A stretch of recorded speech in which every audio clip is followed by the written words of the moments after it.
Hello and welcome on the Barricades. I'm your host, Boyan Stanislavski. Today we're joined by Gabriel Rockhill, a distinguished philosopher, cultural critic, and activist. He is the founding director of the Critical Theory Workshop and serves as a professor of philosophy at Villanova University. Gabriel has authored and edited numerous works, including Counter History of the Present and Radical History and the Politics of Art. Our discussion centers on the recently published book Western Marxism, How It Was Born, How It Died, How It Can Be Reborn, authored by the late Domenico Losurdo and edited by Gabriel Rockhill. Released by Monthly Review Press in September 2024, this work offers a critical examination of Western Marxism, highlighting its evolution and current relevance, or the lack of it.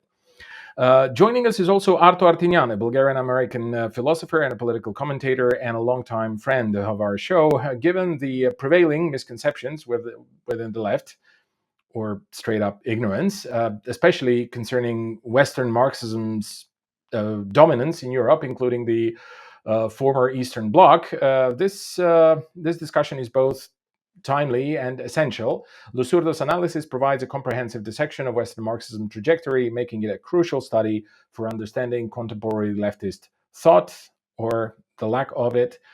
So this conversation was recorded on November 2nd. Let's delve into the discussion now.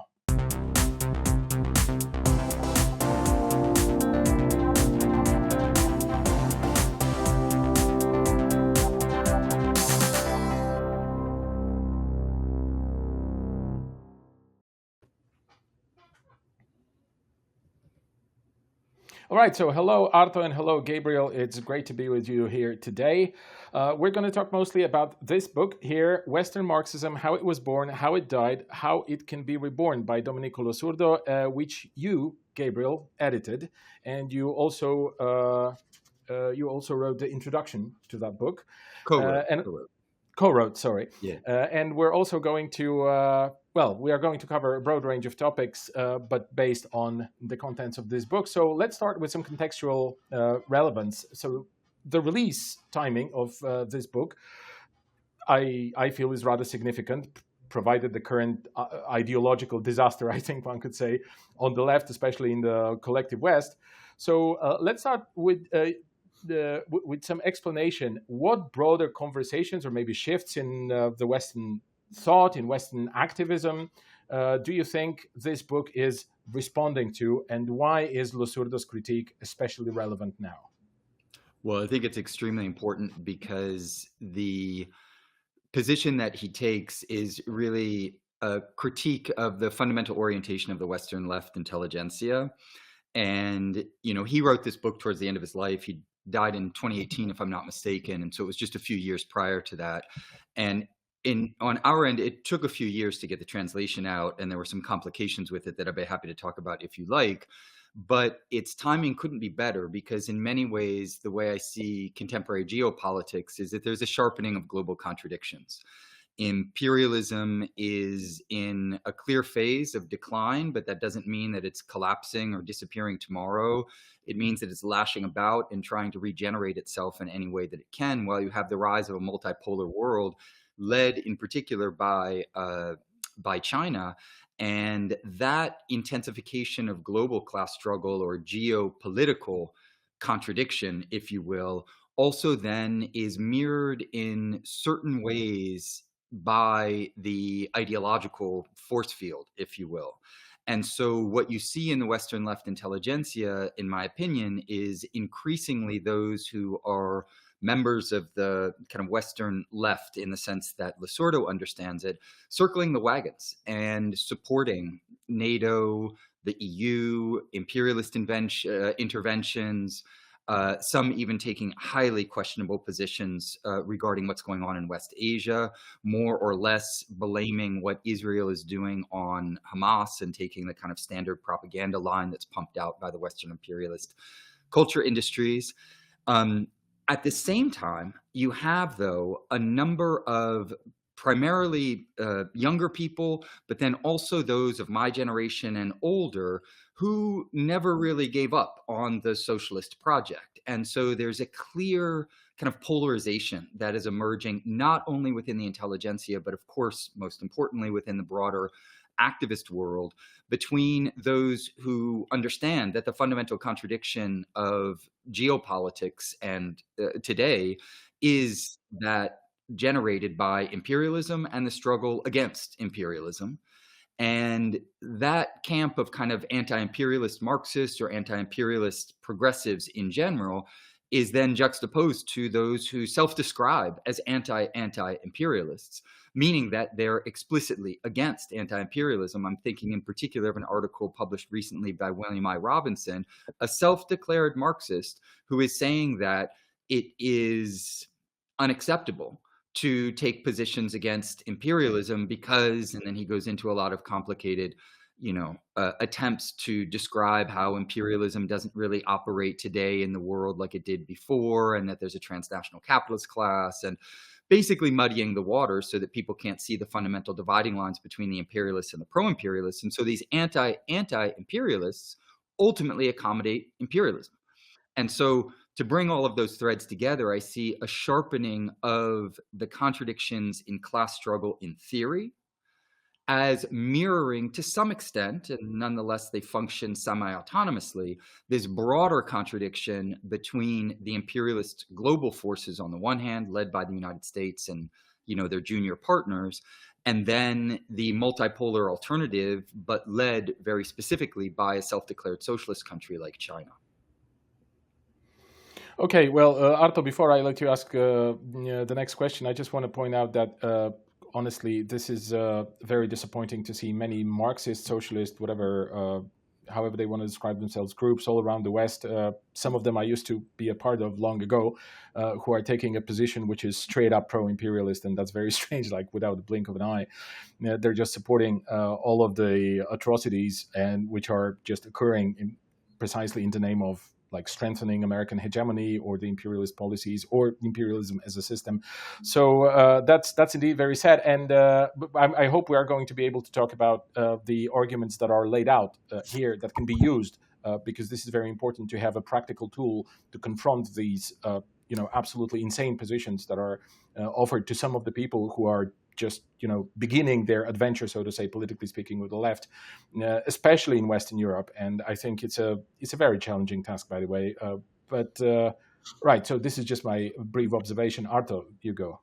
Yeah. No, I mean, I really appreciate, Gabriel, how you laid out this big picture, because looking at it from a more local kind of particular aspect, from the position of an Eastern European who grew up kind of like Boyan at the end of the socialist period, and then I moved to the United States after the wall fell and received my college education and, et cetera, in the United States.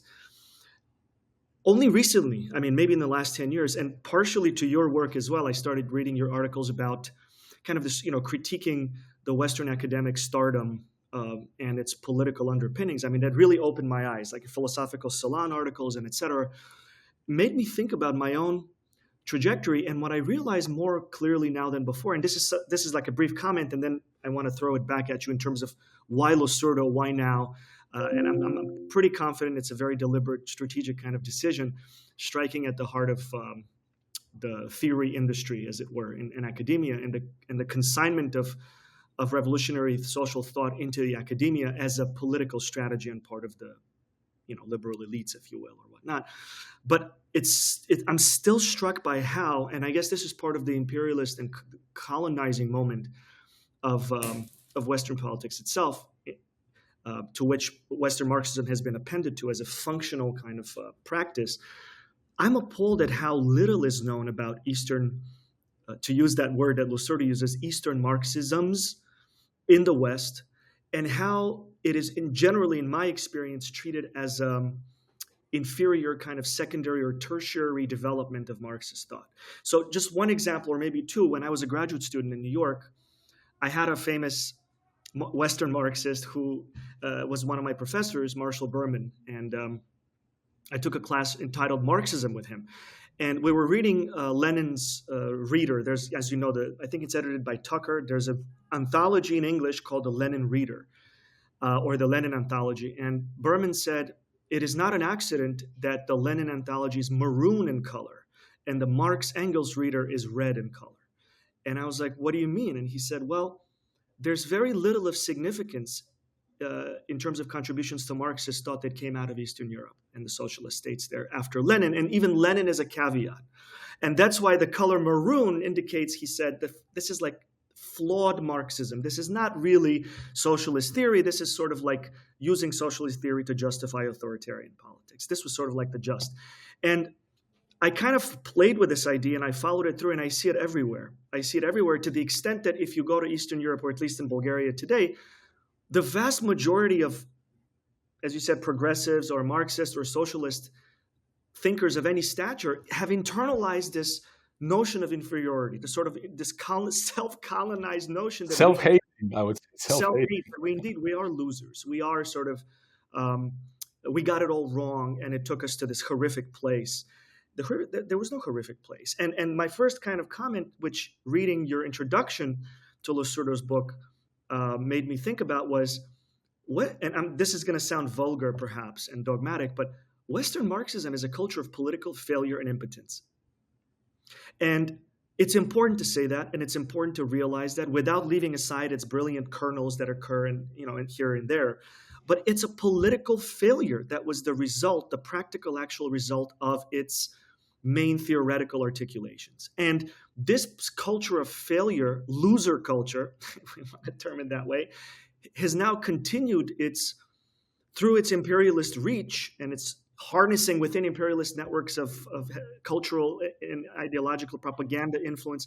It has penetrated Eastern European intellectual thought over the last 30 years, and has reproduced a culture of the loser culture of itself onto a culture that achieved very significant political victories in the context of Eastern Europe, which, as we know, was defeated ultimately, or it wasn't defeated. It was the victim of its own counter-revolution and restoration of capitalism. So I guess my next question is,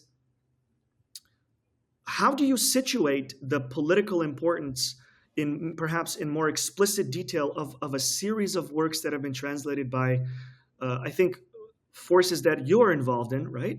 Because the previous book, Losurdo's Stalin biography, which to me it blew my mind because it overturned many things that I knew about but I wasn't sure about, or et cetera, and it found quotes that I changed my interpretation of the entire discourse about the Soviet Union and Stalin in that period. But how do you situate politically this text? I mean, there must be a deliberate, conscious effort to bring Losurdo to the English reading public, because clearly he's one of the most major or significant Marxist thinkers of the post-World War II period, except that his works in English are just now appearing, right? So what could be clearly this is a thinker that can be used as a weapon in the political in the theoretical aspect of the political struggle. So could you just tell us a little bit more about what specifically is so fundamental about Losurdo? I mean, in addition to the most obvious point, for me at least, which is to really deconstruct and destroy this narrative that outside of, the Frankfurt School and outside of Western social democracy and et cetera, there's nothing of significance to be learned from Well, even worse, there be monsters like, oh my God, Lenin and so on, right? You raise so many important points, Arto. So I think maybe the best way to respond would be to frame the kind of larger issues that you're touching on in terms of the impact that the imperial superstructure has had on the intelligentsia and on the broader activist world.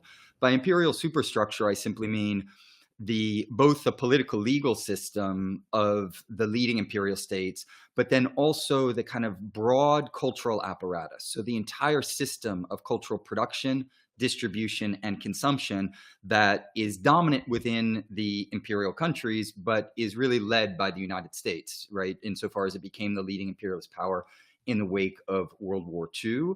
And that imperialist superstructure has done a number of things that people have to be aware of.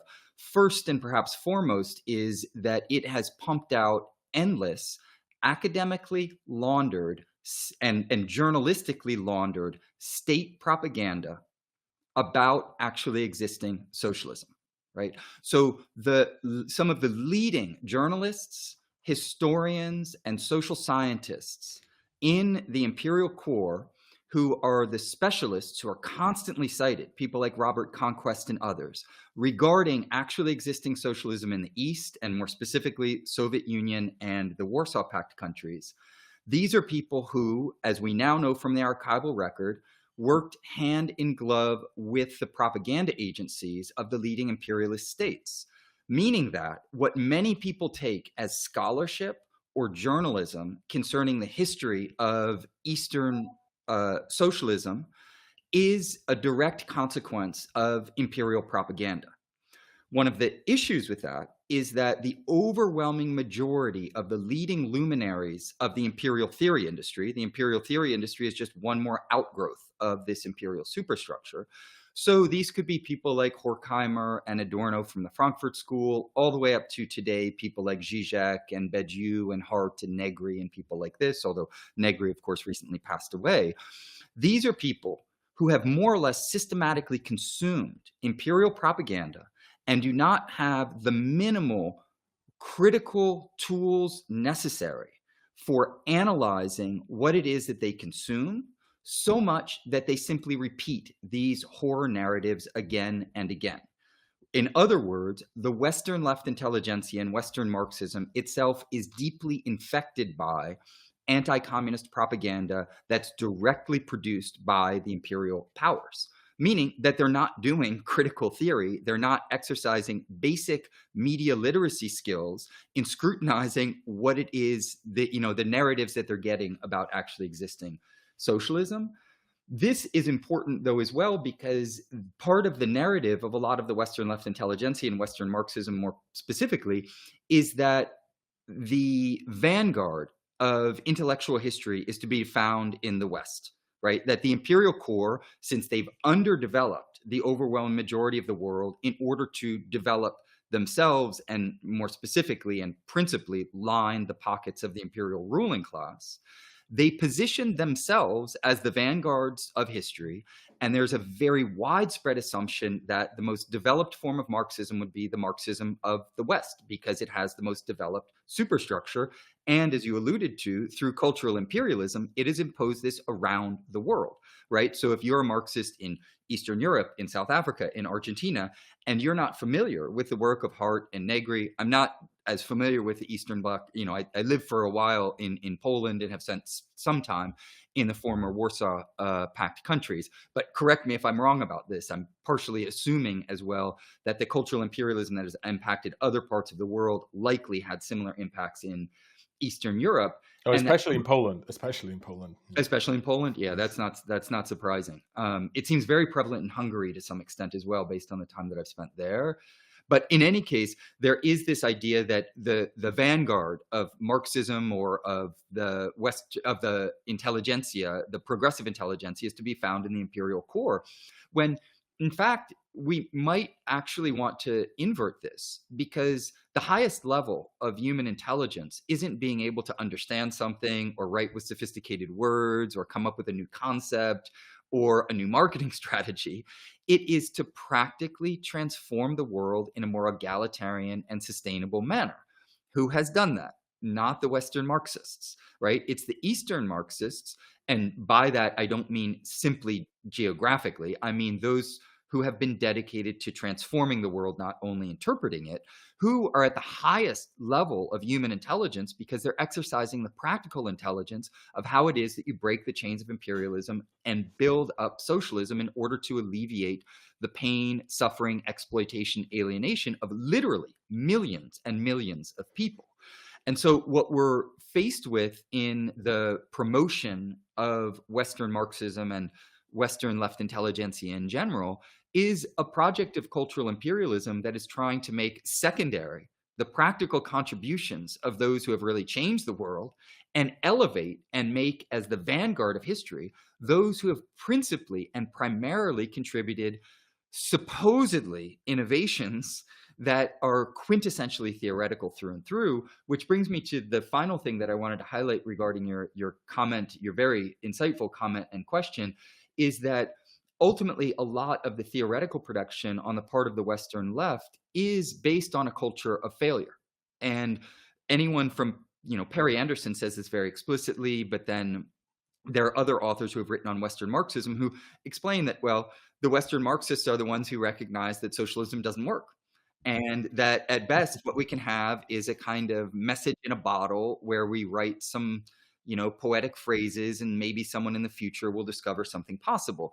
But this politics of defeat was already diagnosed in the most lapidary manner possible by Lenin, who identified it as a quintessential ideology of the petty bourgeois class stratum, which is the middle stratum between the oppressed and exploited and often super exploited working class on the one hand, and then the capitalists who own the means of production on the other.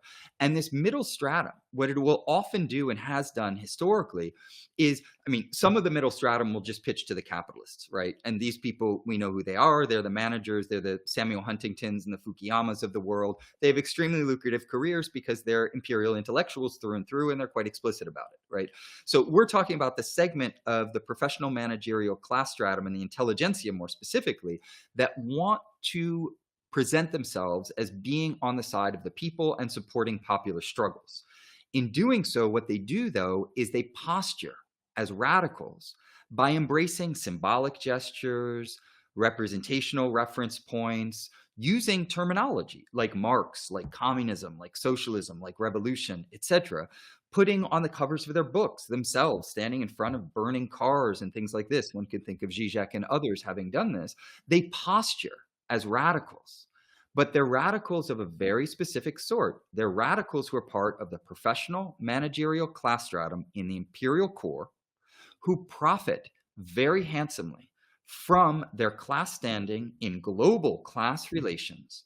And the last thing that these people really want is a change in those class relations, because then they would no longer be the theoretical vanguard of humanity and the thinkers destined to go down in bourgeois history as the greatest thinkers of the imperialist age, just like earlier Horkheimer and Adorno did, or earlier iterations. You could go back to Heidegger for that matter, or others who are the dominant figures within the bourgeois canon and within the imperial canon. So the politics of defeat is actually baked in to their project. This is not simply a theoretical decision that they've made individually. It's too systematic, because across the board, they almost all say the same thing very vociferously, right? Someone like Badiou, someone like Hart and Negri, or people like Hart and Negri, people like Zizek, they are on record saying more than once that the history of actually existing socialism is an endless chain of horrors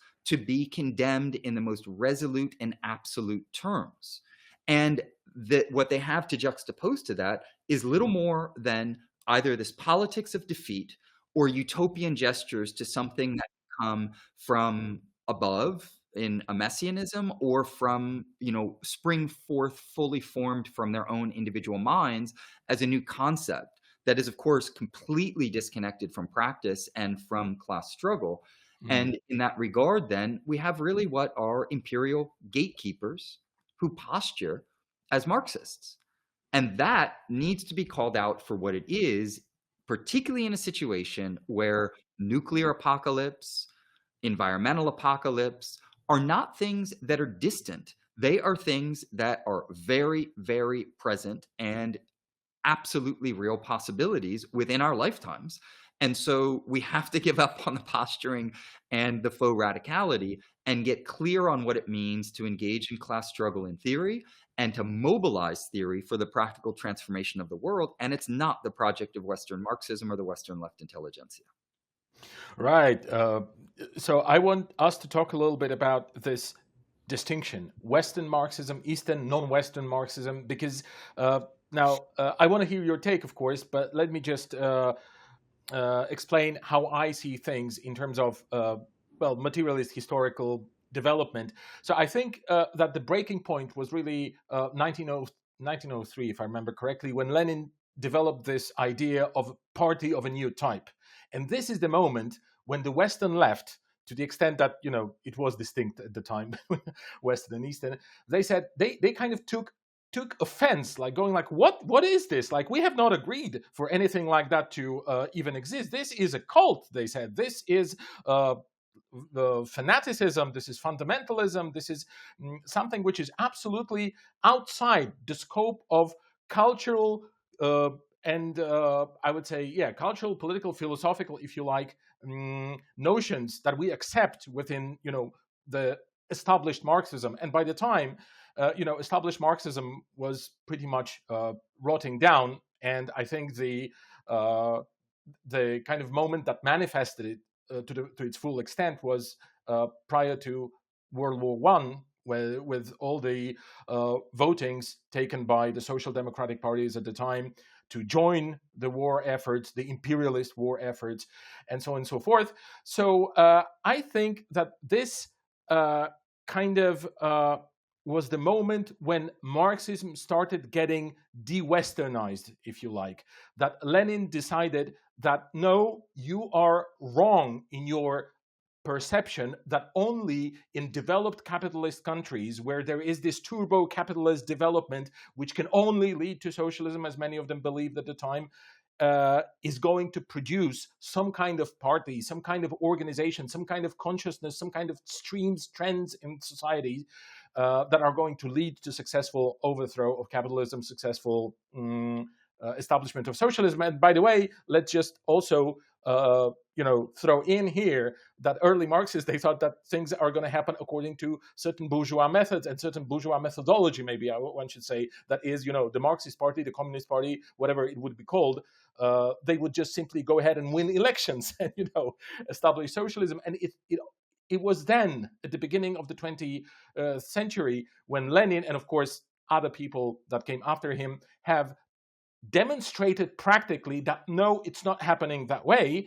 and that, no, we don't have to be so obsessed with all kinds of Western concepts and Western ideas about how society functions, how culture develops, how economy leads to certain developments that then enable socialism. And Russia, which prior to the revolution in 1917 was a country which was pretty backward, it was able to successfully carry out a revolution, and I think this additionally has taken the Marxists that were already offended, so to say, aback, and strengthened their emotions against those trends that they have disliked from the moment of their emergence.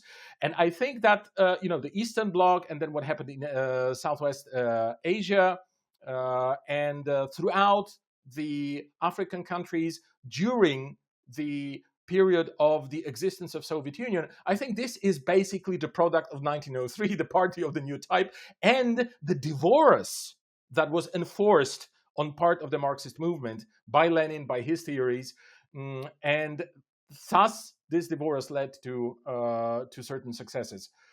So that's my take on it. What is yours? Well, I think in one sense I agree, and then in another sense I just want to,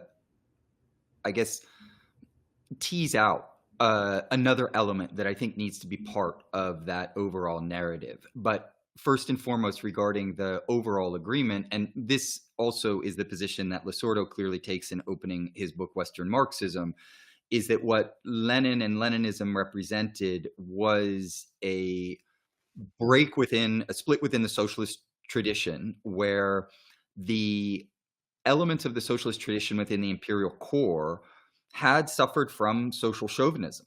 And this is driven by, it's an ideology that's driven by socioeconomic forces, meaning that Lenin connects this to the existence of a labor aristocracy within Europe and the fact that European workers were positioned at the very top of global labor pyramids and therefore did have a material interest in the perpetuation of colonialism and of imperialism.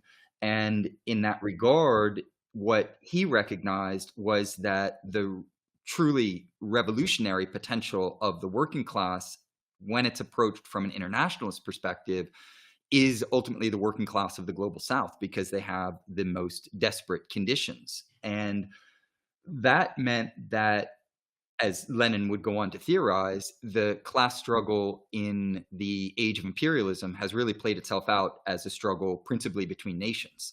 While the class struggle, of course, between the bourgeoisie and the proletariat is still operative, but this is a very specific form that it has taken. And that divide really continues to this day, meaning that you have those who recognize that the principal contradiction of the world is the one produced by imperialism. And it's the contradiction that opposes the development of the global north to the underdevelopment of the global south, and that these are mutually reinforcing phenomena, right? The reason that you have centuries have gone by, and yet you have so many countries around the world that are underdeveloped. This is because they have been, it's the, what, some call the development of underdevelopment. It's that capitalism has developed them as underdeveloped societies.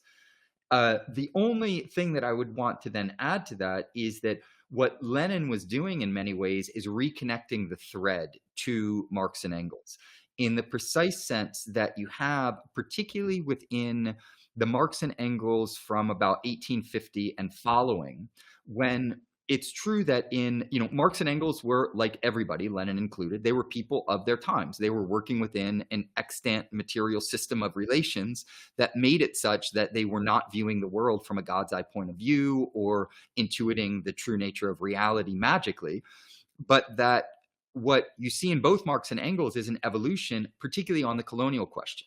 And so some of the early work prior to the 1850s, there was at least a partial assumption that the development of the, what was referred to historically as the third world or the global south would more or less follow the same pattern as the capitalist core.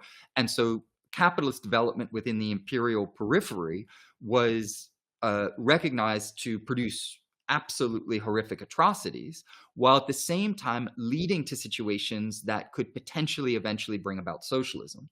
But as of around the 1850s, increasingly Marx and Engels get interested in the colonial question and identify, Marx's writings on Ireland, for instance, are particularly important in this regard, that in the colonies, there is the possibility of not simply following the path that has been followed in the imperial core, and also recognizing the kind of revolutionary potential of the colonies, while also in the critique of the Gotha program, for instance, Marx explicitly criticizing the kind of evolutionary Marxism, which is the Marxism that, Boyan, you were kind of criticizing, that became very powerful, particularly within Germany, but within other social democratic parties in Europe. And so you basically already have the line that Lenin is really foregrounding, practically speaking, prevalent within Marx and Engels in the 1850s.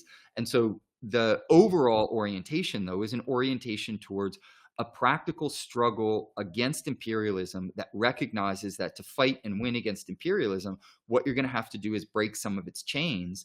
And it's much easier to break those chains and much more kind of realistic to break those chains in the sites that are the weakest links in that chain, like the Soviet Union was, or historically the imperial periphery has been, because the people in the imperial periphery outside of the comprador bourgeoisie that's propped up by the imperialists and elements of the national bourgeoisie, even those can ally with an anti-imperialist struggle, which they have historically. And therefore, that should be the real focal point. And if we look at history, I couldn't agree more. Like, the vanguard of history has been led by those countries that have organized themselves using party forms. And they've taken many different forms, right? It's not just the kind of Bolshevik model or whatnot. There are many, many different forms that this has taken, but they have organized strong parties in order to seize state power, break the chains of imperialism, and begin the very difficult process of developing socialism under constant imperialist incursion and war. And that is the broader tradition that Losurdo identifies as the one that is the vanguard of Marxism, right? This is what, when people say that they support dialectical and historical materialism, this should not be a theoretical enterprise on the part of comfortable academics within the imperial core. This should be about actually supporting the transformation of the human project on planet Earth. Right, Arto. Again, before I let you speak, just one very brief remark, because I think one the one element, a very important fundamental element, which was left out of my brief summation here, is the question of imperialism. Is that precisely Lenin has defined imperialism as a system, not as just like policy that you can enact or exercise, but it's a system, and that within this system we have to recognize that there are other elements, like precisely the colonial element and the anti-colonial struggle and so on and so forth. And this is again a very broad view, which was absent largely from the Marxist perspective at the time before it was introduced by Lenin, and before it became part of the of the praxis, of the Marxist praxis of Leninism, and so on. So I think that this is very, very relevant, because today, especially in these geopolitical circumstances that you referred to at the beginning of our program, people tend to have this very vulgar understanding, including the left, or maybe even with the left leading, a very vulgar understanding of the notion of imperialism. They just think that if someone is displaying some sort of aggressive foreign policy, then this is imperialist. And to hear something like that from, I don't know, someone who has no idea about politics in general, has no political education, let's say, is one thing. But to hear it from someone who claims to have political education and to be, a Marxist theoretician or something like that, this is a complete disaster. And that's why, again, I think I'm going to show it here. This is the book, Western Marxism. And which is in the center of our program. Okay, Arto, unless you want to comment on that, Gabriel. And then... Can I say something very quickly? And sorry, my responses are a little long. It's just that your questions and comments are so great that I cannot help but go on a little bit at length. But very quickly on this point, I think it's so important that the fundamental dividing line that you see within the Western left intelligentsia, in my opinion, is on the issue of imperialism. And that's ultimately why this book is so important, and why this discussion is so important, is that the non-Western left intelligentsia, or the version of the progressive forces that I support and that Losurdo supported, is the version that recognizes that imperialism is a system, and it's a system that has functioned for decades, even centuries, because there's a broad definition of imperialism, and there's a more specific one that you get, for instance, in Lenin's important book on imperialism. But in general, we can understand imperialism as the process by which the imperial powers of Western Europe and the United States have, for centuries, underdeveloped the overwhelming majority of the planet in order to have the value produced via natural resources and labor in particular flow to the global north, while using the global south also for its markets. And that overall global system needs to be understood precisely in a systematic manner, because it's not because, for instance, there's a special military operation in Ukraine undertaken by Russia, or that China is developing its defense forces due to the threat of imperialist incursion, that it makes Russia imperialist and China imperialist and every other country, or Venezuela imperialist because it's trying to defend itself from constant CIA intervention. That's not what imperialism is, right? Imperialism is the socioeconomic, also military, cultural, social system that for decades and centuries has been in place through these processes of underdevelopment that have taken different forms at different times, right? Because we can trace it all the way back to early colonialism, or to what Lenin diagnoses as a very specific form of imperialism beginning at the end of the 19th century, or what people are calling late imperialism or neo-imperialism today, thinking of the work of Cheng and-Fu, John Bellamy Foster, and others. But the overall system has been the way in which capitalism has underdeveloped and socially murdered an unbelievable number of people and animals, and for that matter, wreaked havoc across the broader environment. That's the system that we're talking about. And it's a system that needs to be not only criticized, but dismantled if humanity and the planet are going to have a future. And that's the dividing line. Are you against this imperialist world system that's destroying people in the planet? Or are you accommodating it in various ways, as much of the Western left intelligentsia unfortunately has? Yeah, and I will just say that there are even left left-wing Marxist socialist groups here in Eastern Europe that claim that that the Soviet Union was an imperialist entity because look how much it has expanded its sphere of influence to Eastern Europe and even parts of Germany, which is probably the most ridiculous, some kind of post-Trotskyist nonsense that I've ever come across. But anyway, let's not focus on anecdotes and like pathological as they might be. But Arto, your turn. No, I mean, so many great points. And just to stay on the imperialist thread, which is so central, I'm reminded of what Napoleon said about the premier capitalist imperialist power of his day. I mean, he called the English state or ruling class elites, he said, this is just a collection of miserable shopkeepers and pirates. So essentially, the essence of imperialism is structured, organized theft, which must necessarily be accompanied by political and physical violence and symbolic violence. But this is what I'm kind of really blown away by reading 3 texts by Losurdo, which I think, Gabriel, you were involved in at least 2 of them. Correct me if I'm wrong, but also his book on liberalism, a counter history, the Stalin biography, and of course the latest text on Western Marxism. Is what I'm getting out of it is how, from the different quotes that Losurdo has selected, but also from the intro essays, how different the political elites, if you want to use that word, the political decision makers are qualitatively in societies where capitalism has been overthrown and the imperialist states. How different the line of thinking is and the personal living choices, if you will, are between these 2 political systems, the imperialist states, and those that are socialist or on their way or trying to move in that direction, post-capitalist states. Or anti-imperialist states, bourgeois as they might be. Right.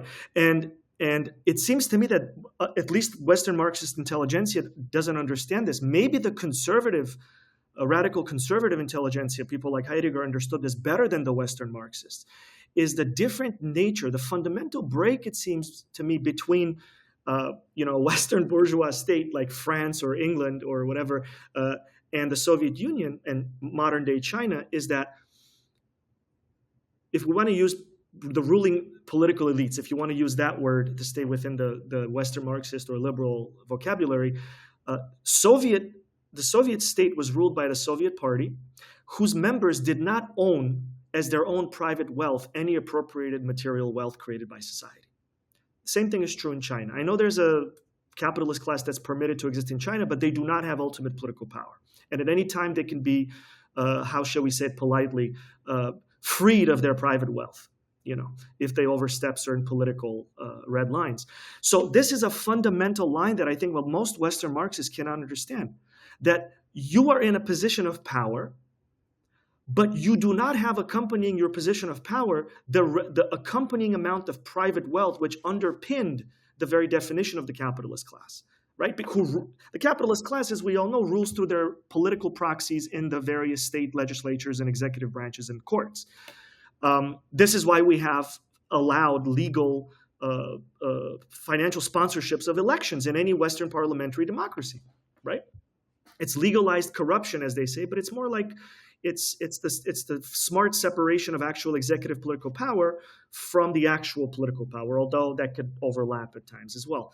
So it blows these people's minds, these Western Marxists, that you can have, and it is desirable to invent a political system where political power and political responsibilities are totally separated from the possession of private material wealth. They call that authoritarianism and dictatorship and lack of democracy.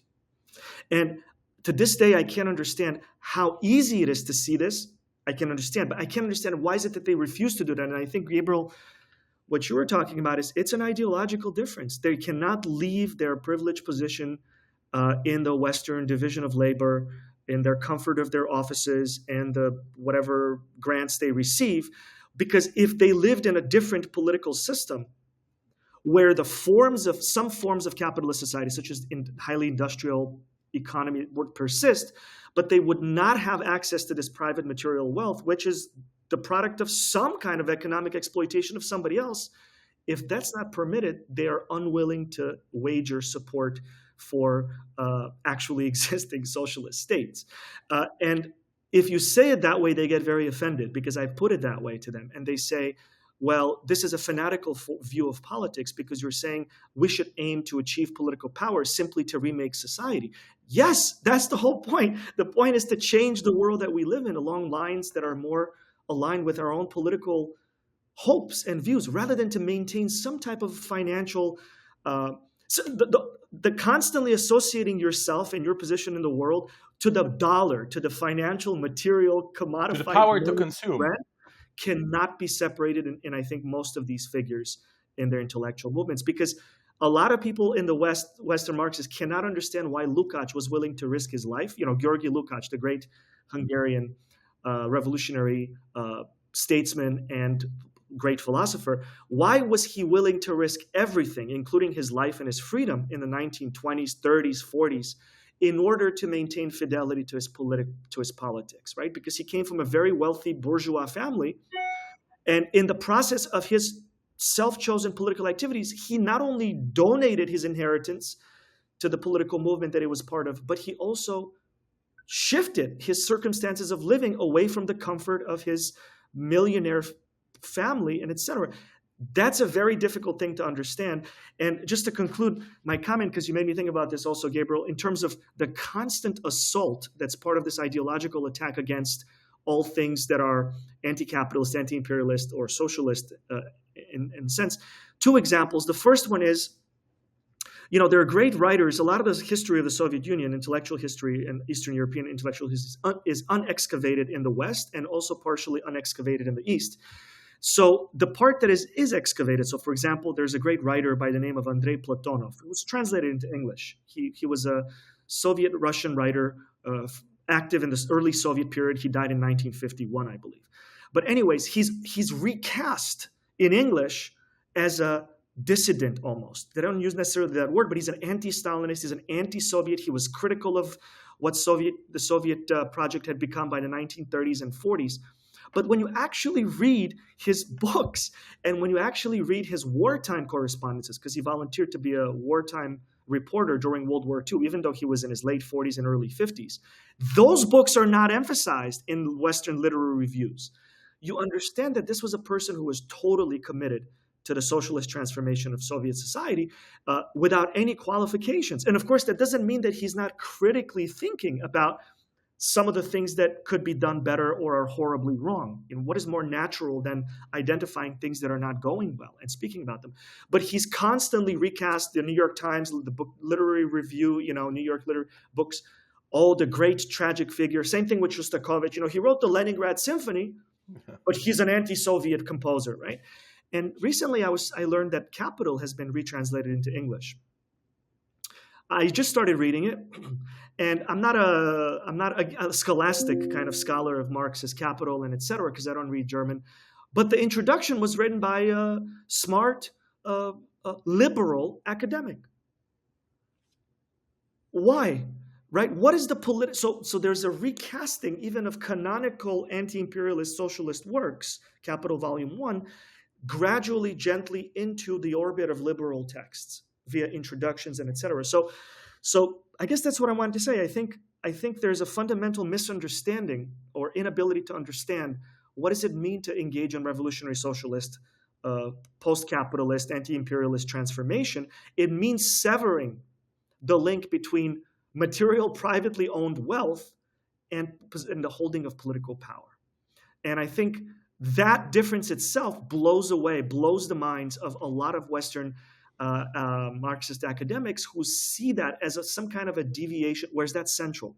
It's central to transform political structures in such a way that whereas to socialize the socially produced wealth while at the same time establishing new forms of political power. You know. There's a lot in what you just shared, and it's a very rich series of comments. I guess I'll pick up maybe on two threads. One is that I do think that the best way of understanding the Western left intelligentsia and people who present as Marxists or redefine themselves as Marxists as being part of the intellectual labor aristocracy, right? So drawing on the term used by Engels and Lenin to refer to the upper crust of the working class globally. But what we're talking about with the intelligentsia, these people are not just professors in the imperial core. They are superstars who have enormous platforms, can publish more or less anywhere. There are some restrictions, but they have access to very powerful figures within the media. They have grants to the tune of millions of dollars. They're flown around the world. Conferences are organized on their work. There are endless junkets.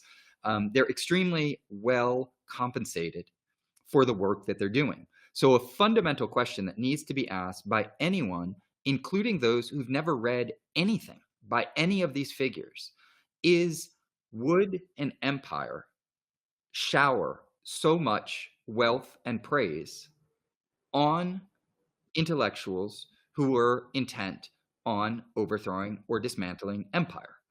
The obvious question is no. And so these are people who have been vetted and found to ultimately, at some level, support the types of projects that are going on. And I don't say this lightly. I mean, we could go through individual cases, but some of your comments overlapped with some of the research that I've done on the history of the robber barons, the leading capitalists within the United States, particularly the Rockefeller and Ford families. And they have directly financed and funded what we'd refer to today as the Radlib intelligentsia, or what they identified as Western Marxists very explicitly, as opposed to those who support actually existing socialism. In fact, the Rockefellers ran a project that by 1960, it was called the Marxism-Leninism Project, and it was focused on developing a form of Marxism that would be palatable within the Western left circles. Palatable meaning, palatable in the sense that they would accept it, the ruling class would accept it, because it was completely domesticated in such a way that it wasn't a threat to their imperial power.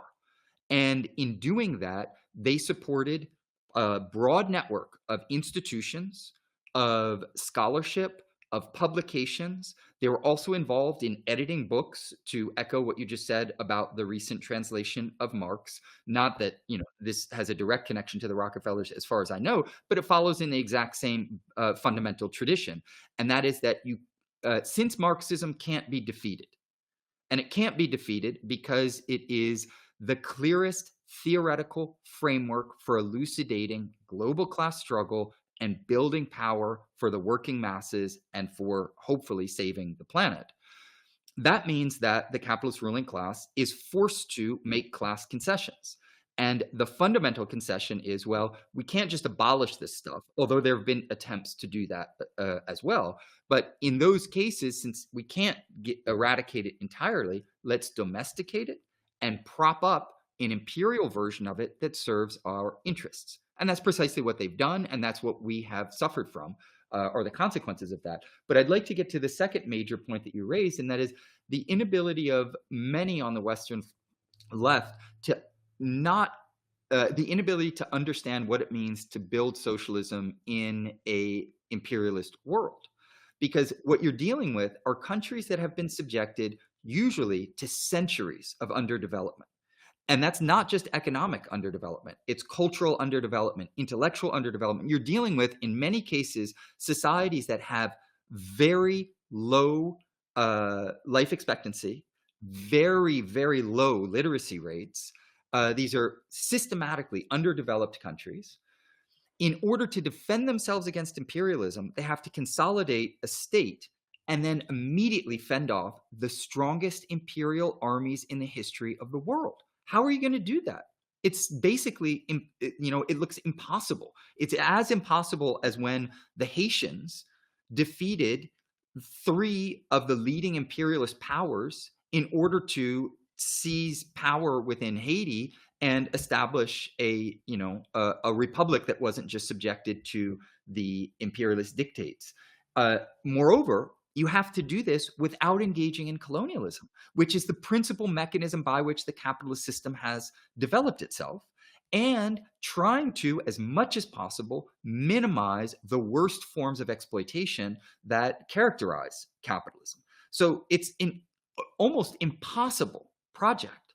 And yet people have been able to do this, right? So standing on the sidelines and ridiculing this and saying, oh, they broke the chains of imperialism, developed the productive forces, fended off the imperialists, they educated their people, literacy rates skyrocketed. They, in general, socialist countries provide healthcare free or affordable to the entire population. There's no homelessness because housing is provided. There is a major endeavor to eliminate unemployment and to culturally develop the population so that people can live dignified lives as educated people, not just as the slaves of empire. And the fact that this has been done successfully should be something that humanity celebrates as an amazing, amazing feat. I'll just give one example that goes to the heart of this. There's only one country in the world that has undertaken the largest poverty alleviation program in the history of humanity. This is recognized by the World Bank. Never before in humanity have 850 million people been brought up from extreme poverty. That's more than the entire population of Latin America, an entire continent, right? There should be just people lining the streets applauding this because it's an incredible feat for humanity across the board, regardless of what country did it. But of course, a capitalist country didn't do it and would never do it. They're the countries who are responsible for immiserating more than 850 million people, billions and billions of people through its lifetime. The country that has done this, of course, is China. And so for the Western left to stand on the sidelines and to say that, well, either celebrate a politics of defeat or simply denigrate actually existing socialism without recognizing what it means to build socialism in an imperialist world and the enormous successes that we have to recognize. There are many valid criticisms, and I should be crystal clear about this. When you support actually existing socialism, it doesn't mean that you put blinders on and you just say, yeah, everything is great, everything's perfect, and it was just a complete paradise.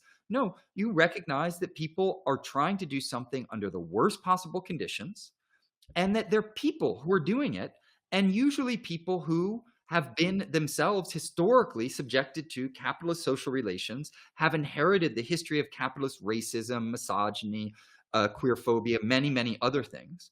But within that, they've been able to do incredible things. So someone like Stalin oversaw the world historical defeat of fascism. Could we just for a moment pause and say, well, it's good that Nazism didn't win World War II. And the principal reason for that is the Soviet Union, overseen by Uncle Joe, as he was referred to in the US press and by US ambassadors in the 1940s when he was doing this, right? And so we have to be able to basically engage in a much more dialectical and nuanced assessment rather than these moralizing narratives of just condemning everything socialist as evil and bad. And of course, what you say, this is the last thing I'll highlight, really goes to the heart of matters. And that is that you're dealing with states in which they're not controlled by a capitalist ruling class that owns the means of production.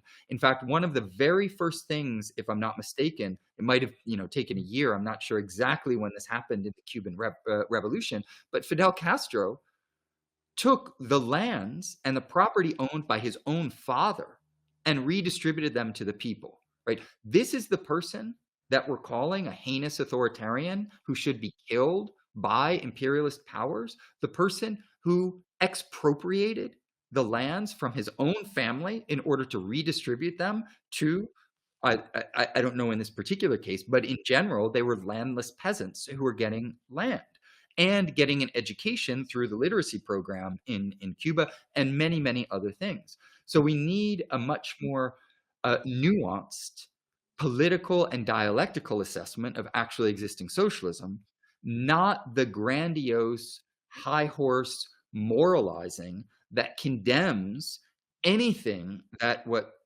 the people that Lenin referred to as the slaves in the colonies have done in trying to develop societies that would alleviate the worst consequences of imperialism and capitalism. What we really need is a lot more dialectics and a lot more materialist analysis. And so the last thing I'll say is regarding what you highlighted concerning the dearth of good scholarship on actually existing socialism, we need a lot more of it. And we need a lot more of it accessible in languages that people broadly read. And that will hopefully also serve the purpose of educating people because they've been miseducated, like mea culpa, myself as well. I was a leftist. That's how I was trained. That's how I was educated. I was convinced because I'd read all the books and done all the research that I really knew what was going on. And I hadn't vetted what it was that I was reading, and I hadn't identified the best possible sources, which are not the sources promoted by the imperialist powers. So many great points. I just want to say that there is this notion that you use very often, and you also brought it up in our previous conversations on the Barricades, where you speak about cultural imperialism and how it is important to recognize that it's also wrecking people's minds collectively, across the collective West, but across the globe pretty much. And I want to say that there is a particular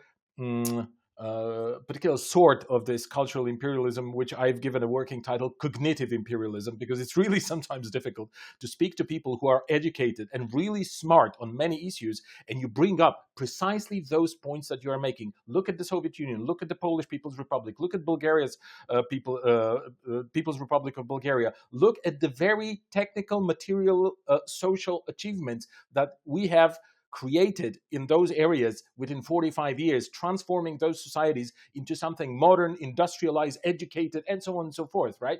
And then you get this cognitive imperialist moment where people say like, well, yeah, but not enough democracy, and there were dissidents, and there were this and that, and you just cannot break that barrier with any rational argument because it's so deeply entrenched in people's emotions about this Eastern non-Western Marxism, about this, the practical aspect of how you actually change society and what happens, and that there can be good things and bad things and stuff like that, which is very logical. I mean, you don't really have to have PhD in Marxism, right, in order to kind of be able to grasp that. But this is so strong. I mean, you really feel like, I don't know. What figure to refer to, but you feel like you're constantly banging your head against this wall, which is clearly a sort of conglomeration of cognitive and emotional and these kind of things. I mean, it's not exactly political. There is something that is just preventing people from processing politically, logically, let alone dialectically, right? I mean, things which are, well, things, I mean, information that is about Eastern Europe and non-Western Marxism. So, right. So this is a very brief point, but I also want to touch on the question of liberalism and liberal democratism, if you like, because I think it's very important vis-a-vis this book that we're discussing here and Losurdo's ideas, because and this point was made many times in our programs by Arto, that look, liberal democracy is the dominant form of the dominant ideology of the ruling class across the West and pretty much across the capitalist world. And it's very important to understand that we need to develop critique of this particular, entity, ideological and political entity, and there's so little of it on the left. I mean, there's a lot of grandstanding against fascism, far right, and all those notions, which are, of course, dangerous. No one is saying that they are nice people or anything like that. But by and large, when you look at the historical political development, then you will see that those forces are really not in control, and they are only occasionally there. But by and large, you see that all those things that are happening around the world, which, including imperialist machinery and how it works, they are supported ideologically and backed by liberal democracy. And there is very little critique except for Losurdo and maybe yourself and some people that are sort of focusing around those around this body of ideas that is developed precisely by Losurdo and so on, that are actually critiquing it. And otherwise, there is very little criticism on the left precisely of this liberal democracy. So, your brief comment on that. I would say two things. One is that regarding the people who you confront who will recognize certain truths, but then they can't shift their overall framework of understanding, it is important to know that in the history of the propaganda campaigns and the psychological warfare campaigns that have been run by the leading national security states, they're very specifically focused on what they call, in the 1950s, this was the terminology, doctrinal warfare and not just one-off propaganda campaigns. Doctrinal warfare is when you wage a war whose fundamental goal is to establish someone's framework of analysis. And a doctrine is that framework of analysis, their overall worldview or ideology. And the principal one during the Cold War was, well, you have totalitarianism as one doctrine and the free world is another doctrine. And so the reason for running these doctrinal warfare campaigns is so that if somebody sees through the propaganda, right? And you could say that today, for instance, someone would recognize, oh, it looks like Israel is, committing some war crimes, or that in the case of the Ukraine, or the broader proxy war against Russia, that it looks like maybe the U.S. was involved in blowing up a pipeline in the North Sea. So you can see through the propaganda, but if you only see through it and puncture it at certain points in time, and you don't change the frame, then doctrinal warfare has won. And so I can completely relate to your experience, Boyan, because what you have to do is you have to get to that doctrinal framework, and you have to get people to shift out of it. And you can poke a lot of holes in the dam without actually having it shift. So we have a lot of work to do in order to give people that alternative framework. Concerning the relationship between liberal democracy and fascism, I would say that these are the two principal tools of political management of the capitalist ruling class. That capitalism needs to try to maintain itself, has used liberal democracy principally in the situations where they can rule by consent, and they claim to be able to give people, rights and representation in return for their acquiescence to capital rule. But if that doesn't work, and it hasn't worked in many ways in the imperial periphery, then fascism is the way to do that, either through more authoritarian means with the state forces or by mobilizing vigilante groups.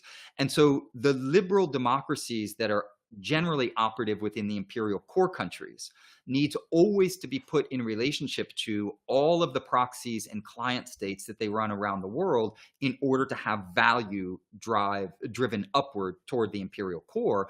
And so for instance, just one example is when the United States was running Plan Condor in Latin America and had dictatorships and death squads being run across the continent and claimed that it itself was a liberal democracy, we have to be smarter than what the spin doctors are saying and say, yes, you use liberal democracy to rule by consent on the home front, and you use fascism in the periphery in order to make sure that your capitalist gains are maintained by any means necessary. And for that matter, even on the home front, I see it much more as a kind of variegated modes of governance, where if you look at the way in which the insurgent and racialized working classes are governed in a country like the United States. So the immigrant population in the United States, the working class immigrant population, for instance, and the historically racialized groups within the United States, if they be indigenous, from Latin America, Black, etc., that in many of these communities, particularly when they're poor, and definitely when they're organized and insurgent, will be governed by the same forms of fascism that you see used in the periphery. And so for me, it's very important to recognize that liberalism is in many ways the good cop of capitalist rule. Fascism is the bad cop. But we have to see the whole system, because the way capitalism works is very much like, if we use this metaphor, an interrogation scene where the good cop comes in and says, Boyan, here, I brought you some coffee. You can make some phone calls. I don't want that bad cop to come back in here. I just need you to, quiet things down. I'll pay you a little bit more, maybe. You do the work necessary to keep things acquiescent. And if Boyan doesn't follow what the good cop says, Boyan should know the bad cops are right behind me. And that's why liberal democracies, the United States, a great example, they never abolish fascism. They keep it either in the wings or they use it in various ways around the world, as I was saying before, or against certain populations, because both of these modalities of governance work in harmony with one another. And I think it's necessary for us to be able to see the harmonious ways in which they work. The last thing that I'll say, because you highlighted some important things about the limits of liberal democracy. If we're given the choice, as in many ways we're going into an election here on Tuesday in the United States, where the choice isn't like fascism's not on the ballot, in the sense that regardless of which presidential candidate wins, the forms of imperialist fascism that I just mentioned will continue unabated, there's no doubt, and certain forms of them will intensify. But there is a difference regarding whether or not the ruling class wants to roll back democratic gains of bourgeois democracies, because we should not forget these are class compromises. right? They actually are historically class compromises that the ruling class has had to make. And so when given the choice between a good cop and a bad cop, I think we should always support the good cop, not because we're strategically duped by capitalism, but because we're tactically savvy. And we recognize that it would be much better to be governed by a good cop because we have greater latitude of movement, a margin of maneuver, than by a bad cop, or by more fascistic orientation in that regard. Ultimately, though, and Losurdo, actually, I had a fascinating conversation with him when he was still alive. This is the last thing that I'll say, is that at that point in time, I was a little bit of an ultra leftist, meaning that my approach to liberal democracy was basically it's all corrupt, it's all hypocritical. We should just get rid of it because we should have real workers' democracy that's substantive across the board. Losurdo, kind of in a very sweet and diplomatic manner, reprimanded me to some extent. Reprimand's probably too strong of a term. He basically said, liberal democracy is what we're working with. And in the extant world, we have to practically engage with the hand that we're dealt. And therefore, using liberal democracy to run political parties that are strong socialist parties is something that makes perfect sense. I mean, it's what Lenin was doing with the Bolsheviks, right? He wasn't saying, no, we're not going to participate in elections. They're just bourgeois and they're corrupt. He was saying, no, we got to run elections, but we also got to do some other things to make sure that we can ultimately seize power. And therefore, Losurdo's position, he said that what we really need to do is we take the hypocrisy of liberal democracy, we recognize it for what it is, meaning they're just trying to dupe us into consent. It's hypocritical through and through. But what we need to do is ultimately we need to universalize what it is that they're particularizing.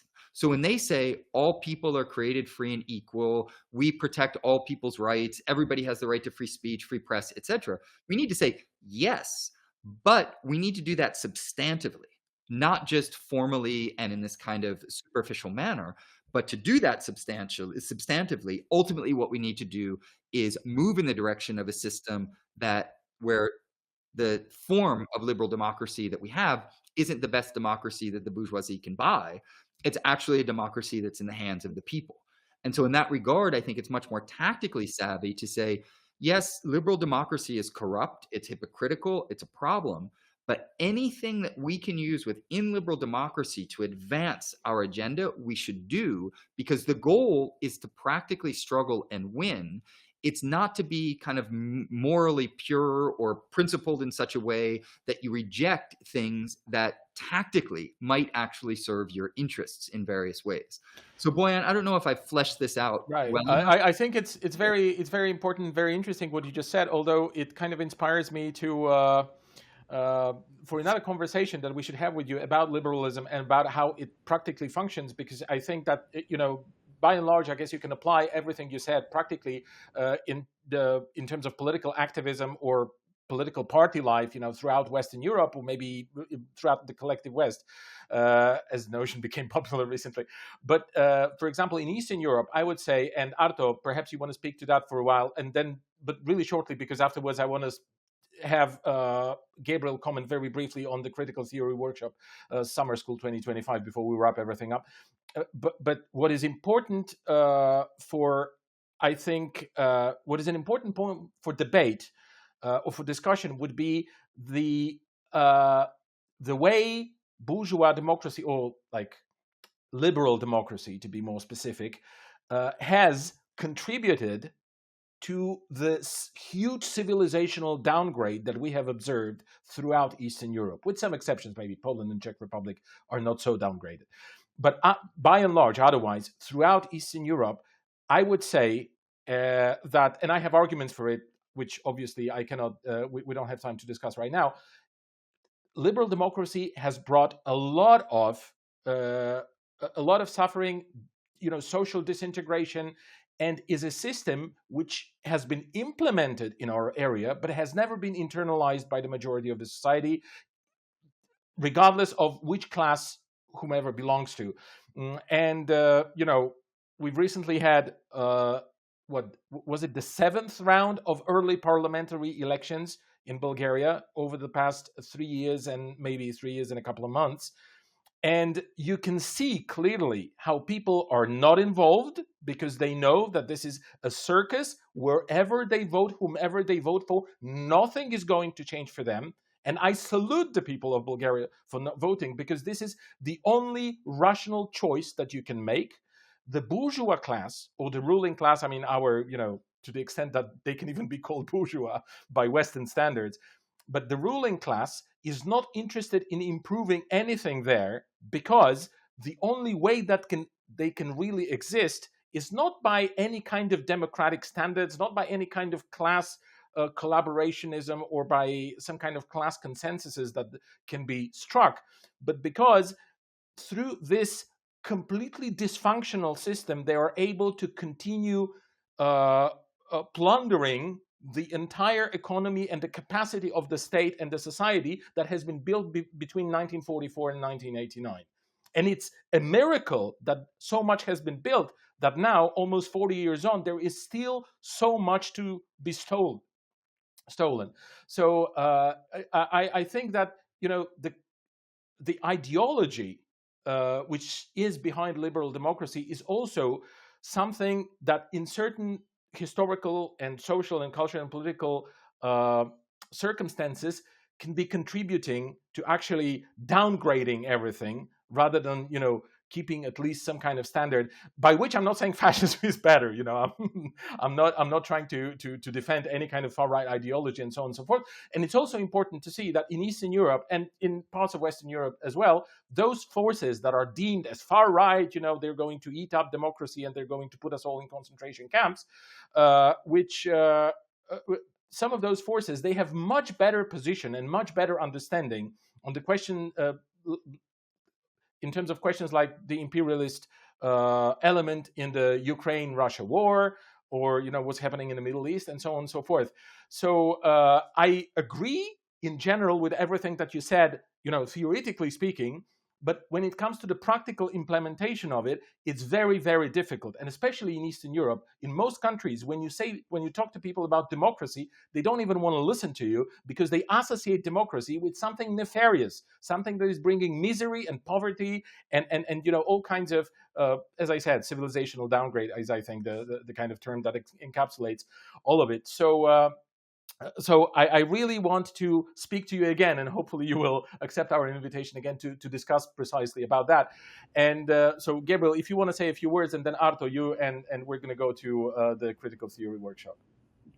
Yeah, no, I think that there are definitely ways in which liberal democracy of the bourgeois sort, meaning controlled, overseen, run by the capitalist ruling class, has been exported to certain regions of the world so that the bourgeoisie can do what it wants to do, and yet it's covered with the kind of fig leaf of this pseudo-democracy.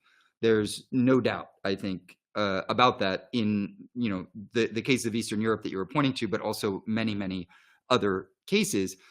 That said, I do think it's still the case that, tactically speaking, in instances where there wasn't the extant play of forces necessary to maintain capitalist social relations, then there's just been the propping up of dictatorships, and very heinous and brutal dictatorships in many cases, like those in Latin America that I alluded to a moment ago. And so I'm still in favor of figuring out how tactically and practically to navigate those choppy waters. Not saying we should just celebrate liberal democracy as something that's great. We should recognize it as quintessentially and fundamentally flawed in a million different ways, while also being, at least to some limited extent, a form of political management that does allow for a slightly broader margin of maneuver than the form of political management that would be dictatorial or straightforwardly fascist. That said, maybe the last thing that I'll highlight is that these are very, very dialectical. They need to be understood very dialectically, right? You can have, and you have had, instances where within a self-proclaimed liberal democracy, you have modalities of rule that are more or less straightforwardly authoritarian. I mean, look at how the Supreme Court operates in the United States. It's absolutely undemocratic, right? So it's not as if we're dealing with absolute opposites in this regard, right? You have to actually do a complex analysis of the different kind of elements of governance that are operative. But all of that to say that if you want to do a follow-up conversation, I'd be happy to do so. Okay, great. Arto, now you go. And sorry Yeah, I'm for just having going to left you add out of the quickly conversation for because, the last half an hour. yeah, this relates to the future potential conversations. But I just want to pose the question: is it possible? And I've been thinking about this, that we have left the orbit of liberal democracy versus fascism, conventionally understood debate, and capitalism, or whatever we're in right now, whatever phase of capitalism is, whether it's the terminal phase or another phase where capitalism has managed to reform itself in order to politically survive. Are we entering a domain or times where new configurations of capitalist politics and ideology are emerging, which are something other than liberal democracy or fascism, right? And I'm thinking here of an important book recently published into English by the French historian, I forget his first name, but his last name is, I think, is Chateaupeau. He teaches at the University of Paris.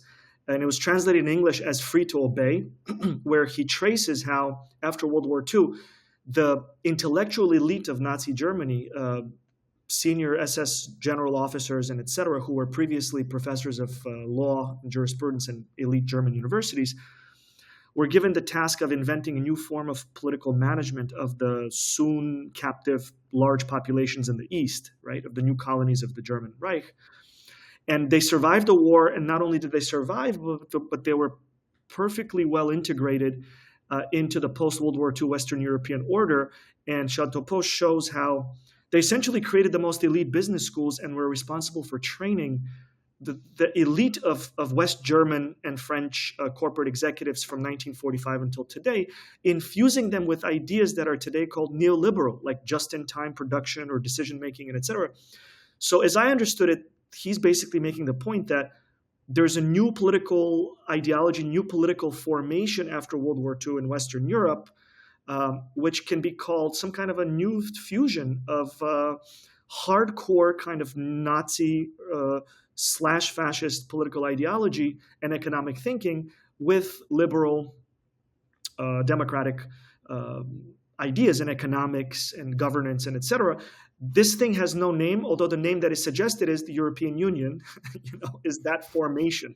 It's a neo-fascist, neoliberal fusion which has no name as of yet, right? Like a label, So I'm interested in that. Like, are we really, maybe perhaps we're entering in a position where new words and new categories related to political power and exploitation and, et cetera, governance of people, oppression, need to be formulated by us and people like us who might be interested in describing, so we can more accurately describe the world that we're living in. But I'm just throwing this out as one potential way of, I'm not familiar with the book, but I'll look into it for sure. And what you highlight is interesting because in one sense, I think that some of these forms of rule have been around for quite some time, meaning that you had fascistic modes of governance that would abide by most general definitions of fascism that predated the term fascism, that go back to the US settler colony and its genocidal elimination of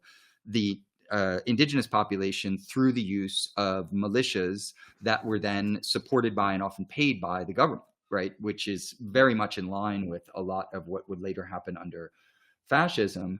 But then within each particular kind of phase of the history of capitalism, there are specific modalities, right? So you can analyze these at the most general level of concrete abstraction, or you can go down into some of the details. And clearly what was going on in the form of fascism in the interwar period is slightly different than before and different than we have today. And so we can detail those differences. And I think you're right that in the current moment, there are political formations that are quite singular and that we need to map out in a way that doesn't just do a cut and paste job where you take analyses of fascism from the 30s and you just paste them on to the 2020s.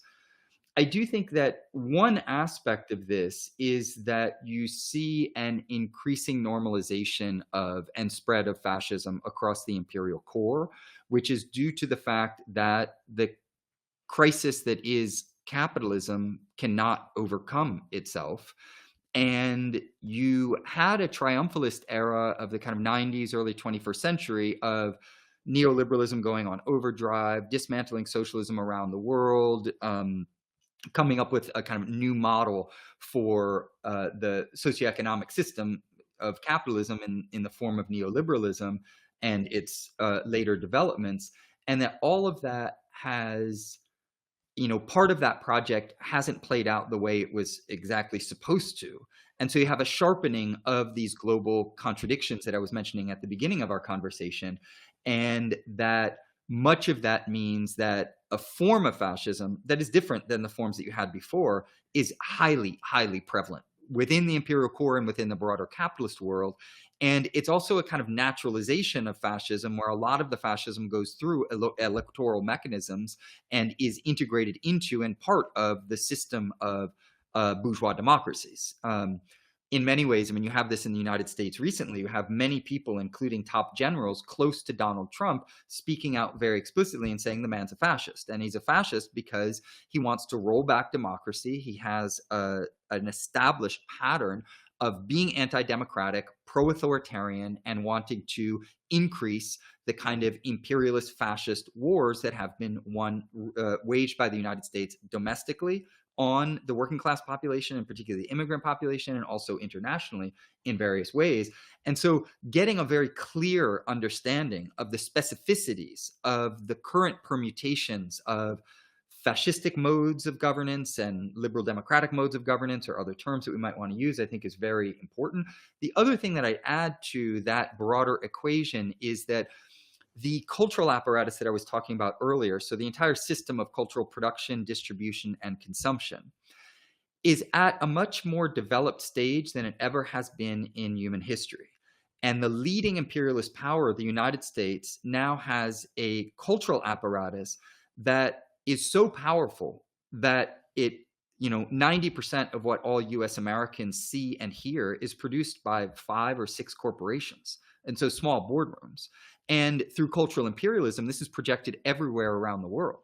And granted, the Nazis and the Italian fascists and the Japanese fascists, they used radio to rise to power. They used contemporary forms of technology. They didn't have big tech working hand in glove with the national security states in order to run propaganda campaigns that far surpass anything we've seen in the history of humanity.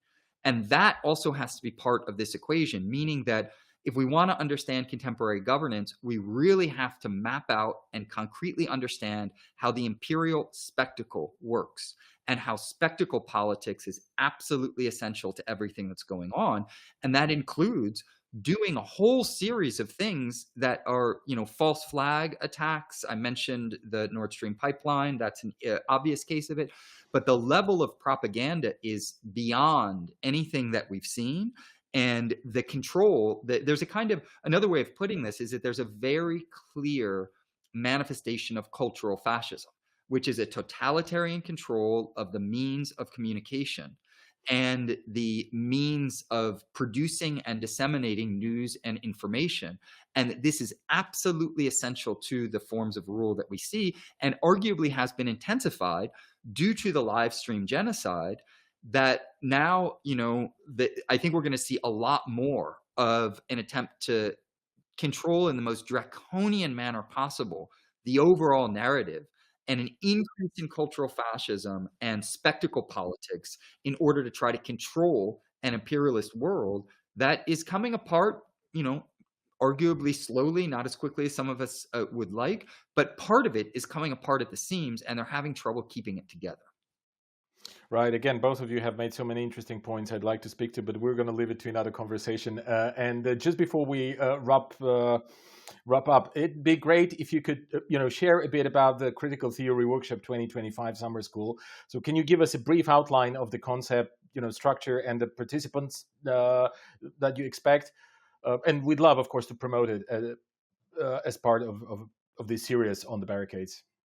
Well, thank you so much. Yeah, the Critical Theory Workshop's an educational nonprofit that we've been running for 15, 16, 17 years, something like that, a long time at this point.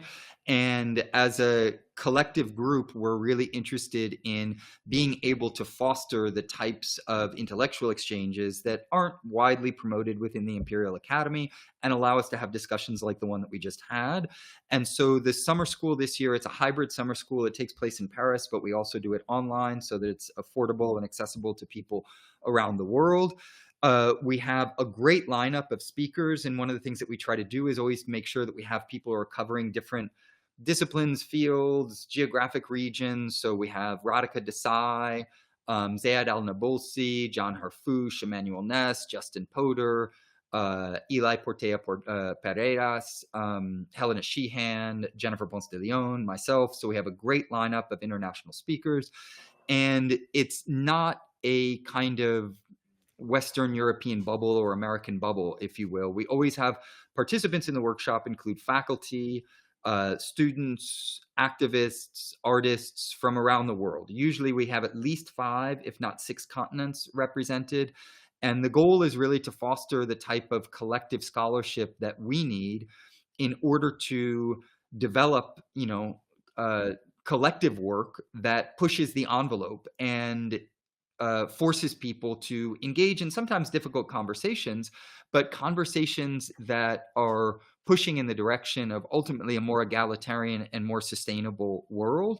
And so we also tend to give a platform to a lot of voices and types of discussions that you don't have in the imperial core if they be around issues of fighting imperialism, building actually existing socialism, fighting racial apartheid, fighting misogyny, fighting homophobia, and in general, struggling for a more egalitarian and a more sustainable world. So if people are interested, they should definitely check out the website, criticaltheoryworkshop.com.